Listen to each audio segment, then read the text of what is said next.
Salam, Invest Akademiyaya xoş gəlmisiniz. Bu videoda Instagram səhifəmizdə böyük maraqla qarşılaşan devalvasiyanın nə olduğunu, onun növləri və səbəblərini öyrənəcəyik. Videonun sonunda isə bu il manatın devalvasiyasının olub-olmayacağını sizə xəbər verəcəyik. Mövzumuza keçməkdən öncə sizə bu videonun sponsorunu təqdim etmək istərdim. Taksi 9111 sərfəli qiymətə yüksək xidmət. Mobil tətbiqdə Invest promokodunu istifadə edin və balansınıza 10 AZN əldə edin. Əgər siz də bizim buraxılışımızın sponsoru olmaq istəyirsinizsə, bizimlə e-mail vasitəsilə əlaqə saxlayın və ya Instagramda yazın. Devalvasiya milli valyutanın digər ölkələrin valyutalarına nisbətən rəsmi məzənəsini aşağı salmasıdır. Yəni, o valyutadır ki, digər ölkələr sabit məzənəyə görə ehtiyat kimi istifadə edirlər. 20-ci əsrin ikinci yarısına qədər bu söz başqa məna daşıyırdı. Qızıl standart deyilən bir şey var idi. İstənilən ölkənin hökuməti pulun dəyərini qızıla bağlayırdı. Sadə dilə desək, manatın devalvasiyasını ən çox onun dollara və avroya nisbətdə məzənəsinin aşağı düşməsidir. Mərkəzi Bank dolların və avronun böyük həcmdə alqı-satqı yolu ilə manatın məzənəsini tənzimləyir. Beləliklə, valyutanın dəyəri qaldırılır və ya aşağı salınır. Dövlətlər milli valyutalarını devalvasiya etməklə iqtisadiyyata təsir göstərir. Misal, Azərbaycan Respublikasının büdcəsinin gəlirləri böyük hissəsini neftin dollar satışından əldə edir. Dollar 1,7 manat olanda 100 dollarlıq neftin bir bareli 170 manat gəlirə çevrilir. Əgər manatı dollara nisbətən devalvasiya etsək, məsələn 1 dollar 2 manat olsa, o zaman neftin bir barelin satışından əldə olunan gəlir 200 manata qalxacaq. Dövlət devalvasiya yolu ilə yerli istehsalçıları da dəstəkləyir. Nəticədə ithal bahalaşır və əhali yerli mal almağa başlayır. Devalvasiya inflasiyadan nə ilə fərqlənir? Devalvasiya milli valyutanın digər dünya valyutalarına nisbətən dəyərdən düşməsidir. İnflyasiya isə daxili bazarda milli valyutada alıcılıq qabiliyyətinin azalmasıdır.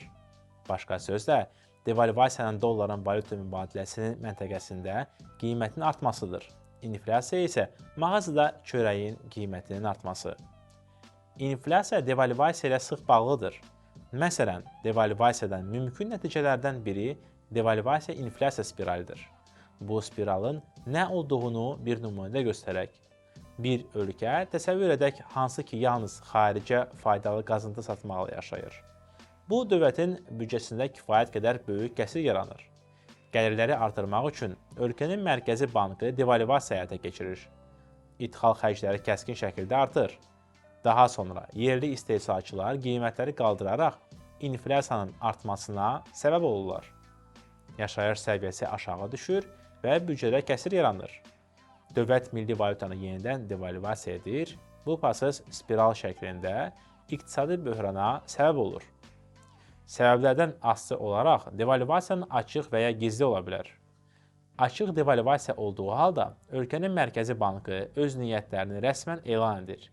Milli valyuta bir gün ərzində devalvasiyaya uğrayaraq onun dəyərinin kəskin aşağı düşür və valyuta dəyişmə məntəqələrində yeni məzənlər müəyyən edilir.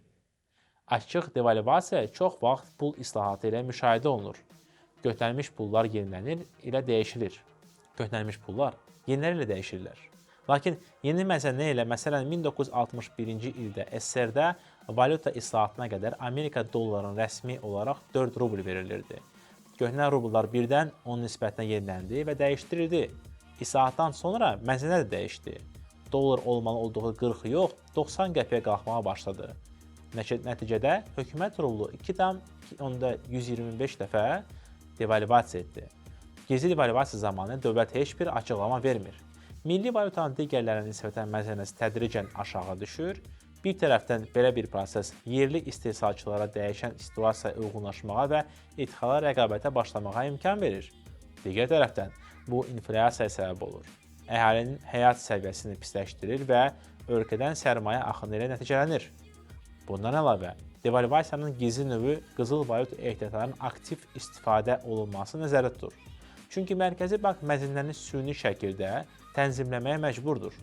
Devalvasiyanın hansı nəticələri var? Devalvasiyanın böhran demək deyil. Bir çox ölkələrin, o cümlədən Azərbaycanın mərkəzi banklarının iqtisadi prosesləri təmizləmək üçün arabir devalvasiyaları həyata keçirirlər. Devalvasiyanın üstünlükləri və mənfi cəhətləri nələrdir? Əsas üstünlüklər: birinci, ixrac gəlirləri artır. Xarici valyuta ilə olan gəlirlər yerli pula çevrilikdə daha çox olur. İkinci, qızıl valyuta ehtiyatlarına qənaət edilir. Milli valyutanın məzənəsini saxlamaq üçün dövlətin ehtiyac xərclənməsinə ehtiyac yoxdur. Üçüncü, yerli malların satışı artır. İdxal bahalaşır və öz malını almaq daha sərfəli olur. Əsas çatışmazlıqlar: birinci, əhali əmanətlərdə pul saxlamağı dayandırır. Xarici valyutanı almaq üçün daha sərfəli olur, çünki onun məzənəsi yüksəlir. İkinci, xaricdən xam mal və avadanlıq alan şirkətlər artan xərclərlə üzləşirlər. Üçüncü, inflyasiya yüksəlir. Devalvasiya inflyasiya spirali baş verə bilir. Ev təsərrüfatlarının əmanətlərin dəyəri aşağı düşür. Alıcılıq qabiliyyəti azalır. Manat ucuzlaşsa, bu eyni anda bir neçə sahəyə təsir edəcək. Birincisi, daşınmaz əmlak sektorudur.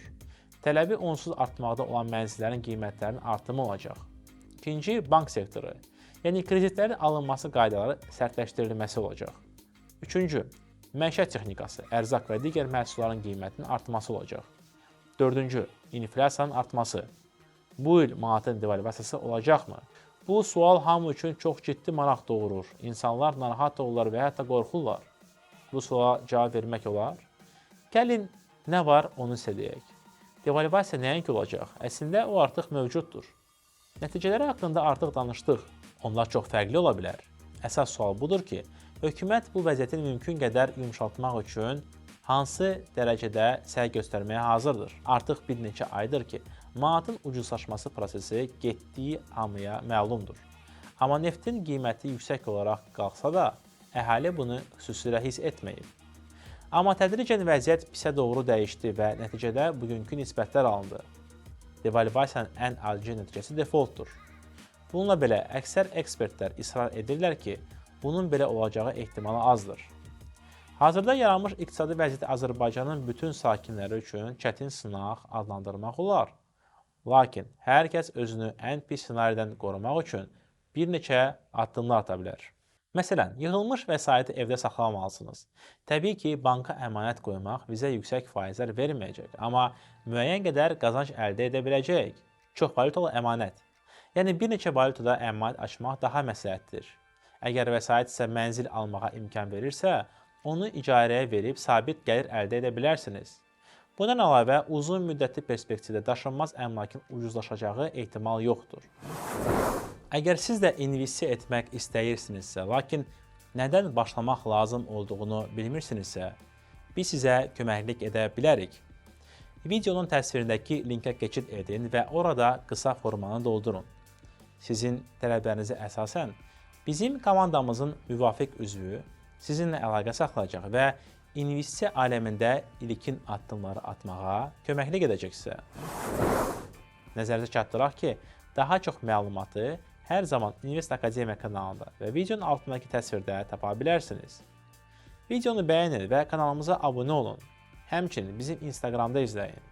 İnvestisiya marağınız varsa, mütləq Telegramda olan investorlar klubuna qoşulun. Siz Invest Akademiya kanalında idiniz. Növbəti videolarda görüşənə qədər. Sağ olun.